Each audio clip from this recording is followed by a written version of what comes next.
के रुकन सिंध असम्बली जाम उवैस को नाअहल करार देने के लिए दरख्वास्त दायर कर दी गई है। जाम उवैस नाज़िम जोखियो केस में नामजद थे।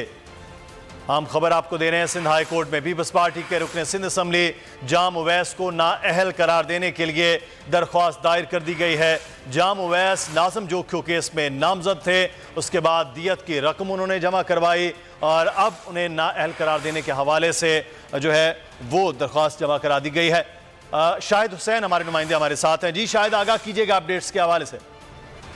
नाज़िम जोखियो केस में जो पीपल्स पार्टी के सूबाई रुकन असम्बली थे और जाम उवैस उनको नाअहल करार देने के हवाले से बैरिस्टर अली ताहिर की जानिब से दरख्वास्त दायर की गई है। उसमें कहा गया कि जाम उवैस ने मकतूल जो नाज़िम